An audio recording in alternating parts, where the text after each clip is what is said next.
এখন আজব বিদ্যালয় বিদ্যালয়খনৰ ৭০ জন শিক্ষাৰ্থী অৱতীৰ্ণ হৈছিল হাইস্কুল শিক্ষান্ত পৰীক্ষাত ৭০ জন শিক্ষাৰ্থীৰ ভিতৰত ৭০ জনেই ফেইল ঘটনা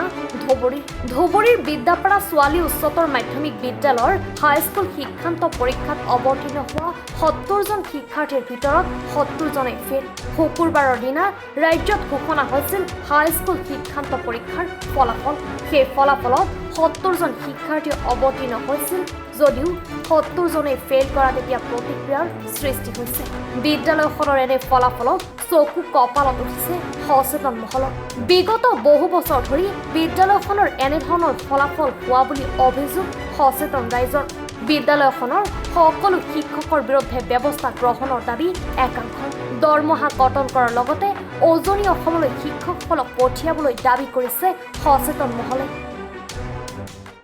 ৰিজাল্ট যথেষ্ট বেয়া ইয়াৰ ভিতৰত মোৰ ঘৰৰ পৰা 100 মিটাৰৰ ভিতৰত আমি জানো সেই স্কুল বিদ্যাপাৰা ছোৱালী উচ্চ মাধ্যমিক বিদ্যালয় আজি 60 বছৰ হ'ল এই বিদ্যালয় স্থাপন হোৱা আৰু যোৱা 10 বছৰে মই যিমান দূৰ জানো 10 জন ষ্টুডেন্ট হেৰি হোৱা নাই ফাৰ্ষ্ট ডিভিজন পোৱা নাই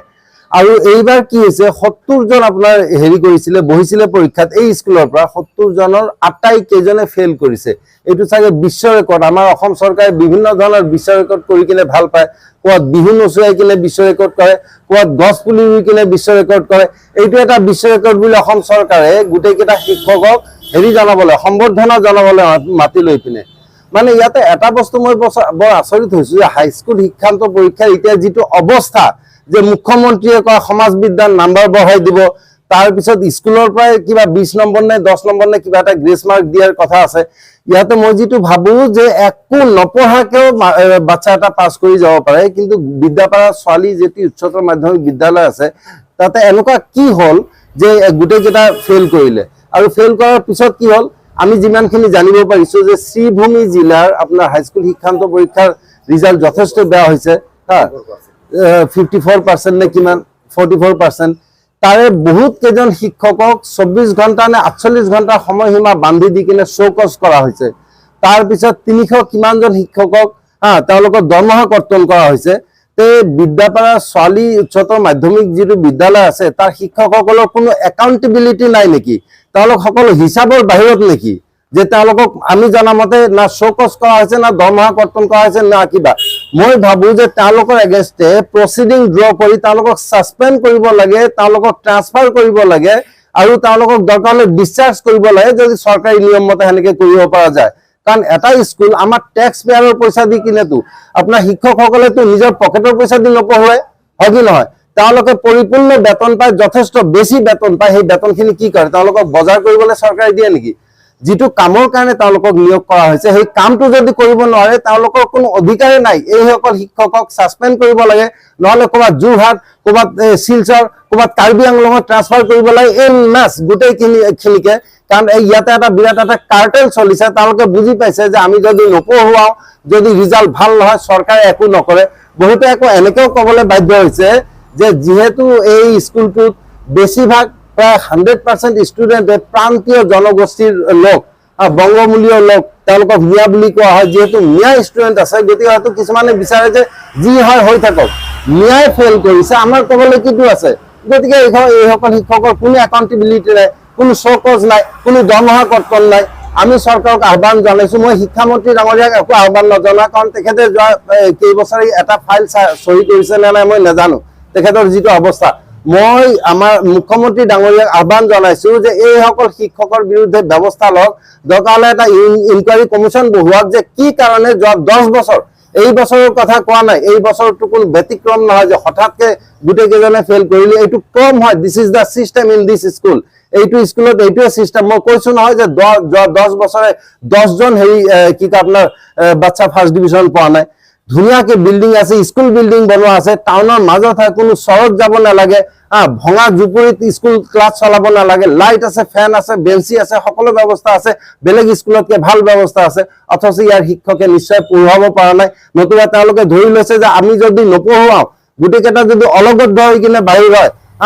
তেতিয়া হলো আমাৰ একো নাই এই সকলক এইটো ক্ৰাইম বুলি নকব এইটো অপৰাধ বুলি নকব তে অপৰাধ কি বুলি কব সৰু বাচ্চাৰ মূৰ খোৱা এটা অপৰাধ ইয়াতকৈ ডাঙৰ একো অপৰাধ হ'ব নালাগে মই ভাবোঁ এইসকলক অপৰাধী সাব্যস্ত কৰি তেওঁলোকক ডিসচাৰ্জ কৰা হওক দৰমহা কৰ্তন কৰা হওক তেওঁলোকক সাসপেনশন কৰা হওক আৰু তেওঁলোকক যোৰহাট ডিব্ৰুগড় ধেমাজি আপোনাৰ শিলচৰ কাৰ্বি আংলং ডিমা হাছাও জিলালৈ ট্ৰান্সফাৰ কৰা হওক তেতিয়া তেওঁলোকে বুজিব যে কিমান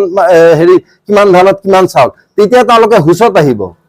চাওক প্ৰথম গাফিলতি হৈছে শিক্ষক শিক্ষয়িত্ৰীৰ কাৰণ তেওঁলোকে যেতিয়া চাকৰিটো লয় এটা শিক্ষকতাৰ পবিত্ৰ এটা চাকৰি যেতিয়া লয় তেতিয়া তেওঁলোকে জানে যে তেওঁলোকৰ দায়িত্ব কিটো গতিকে সেইটো এতিয়া চৰকাৰে নতুনকৈ কৈ দিব লাগিব নেকি যে তোমালোকে ভালকৈ পঢ়াব লাগিব পাছ কৰিব লাগিব ইটো সিটো সেইটো নালাগে এক নম্বৰ কথা প্ৰথম গাফিলতি উইদাউট এনি ডাউট নিঃসন্দেহে আপোনাৰ শিক্ষকসকলৰ শিক্ষক শিক্ষয়িত্ৰীসকলৰ দ্বিতীয়তে চৰকাৰৰ গাফিলতি আছে বুলি ভাবোঁ আজি 2-4-5 বছৰলৈ কিমান বছৰ মই নাজানো কিবা ডাঙৰ ডাঙৰ মিটিং পাতি কিনে আমাৰ মুখ্যমন্ত্ৰী ডাঙৰীয়া এজনকে শিক্ষকক মাতিছে কোনোবা এজন শিক্ষকে মদ খাই আহিছে তাক জবাবদিহি কৰি আহিছে যে কৰিছে যে আপুনি মদ খাইছে কেলে অন কেমেৰা সবৰে সন্মুখত ক'ৰবাত ৰিজাল্ট ভাল হোৱা নাই সেই বিষয়ে প্ৰশ্ন উত্তৰৰ সন্মুখীন হৈছে সেই সভাতে মুখ্যমন্ত্ৰী ডাঙৰীয়া কিন্তু আমাৰ ধুবুৰী ছোৱালী উচ্চতৰ মাধ্যমিক বিদ্যালয় যিটো আছে এইটো সকলো হিচাপ নিকাচ সকলো একাউণ্টেবিলিটিৰ বাহিৰত নেকি চৰকাৰে এইটো বেলেগকৈ থৈ দিছে যে হ'ব মিয়া ল'ৰা ছোৱালী ফেল কৰিছেতো কওকগৈ নে কি কাৰণ আমাৰ মুখ্যমন্ত্ৰী ডাঙৰীয়াই এনেকুৱা কিবা কথা টাইমে কৈয়ে থাকে যে ধুবুৰী গোৱালপাৰালৈ গ'লে বৰপেটালৈ গ'লে অসমত থকা যেন নালাগে হয়তো সেইকাৰণে এৰি দিছে তেওঁলোকক যে বেতনটো খাই থাকক তাৰপিছত হঠাৎকৈ এদিন দৰকাৰ হ'লে স্কুলটোৱে বন্ধ কৰি দিব যে ৰিজাল্ট ভাল নহয় নাইবা এমালগেমেট কৰি কিনে বেলেগ ক'ৰবাত লৈ কিনে কৰিব গতিকে আমি ভাবোঁ যে দুই পিনে আপোনাৰ আছে হেমাহি আছে দুই পিনে আপোনাৰ কৰ্তব্যৰ গাফিলতি আছে চৰকাৰৰ আছে আৰু প্ৰথমে শিক্ষকসকলৰ আছে গতিকে আমাৰ মুখ্যমন্ত্ৰী ডাঙৰীয়াই তেখেতৰ সদিচ্ছাৰ পৰিচয় দিয়ক এইসকল শিক্ষকক তেওঁলোকক এন মাছ ট্ৰান্সফাৰ কৰক সাসপেনশন কৰক ডিসচাৰ্জ কৰক ডিপি ড্ৰ কৰি ডিপাৰ্টমেণ্টেল প্ৰচিডিং ড্ৰ কৰি তেওঁলোকক জবাবদিহি কৰা হওক এটা উদাহৰণ দেখুৱাই দিয়া হওক যে এই চৰকাৰৰ বেতন খাই পিনে যদি 2 নম্বৰী ভেক ভাওনা দেখুৱায় সৰু বাচ্চাৰ যদি মূৰ খায় তেতিয়াহ'লে কি অৱস্থা হ'ব পাৰে সেইটো বিদ্যাপাৰা ছোৱালী উচ্চতৰ মাধ্যমিক বিদ্যালয়ৰ শিক্ষকসকলৰ দ্বাৰা আৰম্ভ হ'ব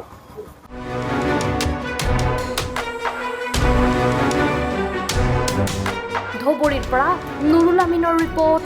এনি ভাৰত 24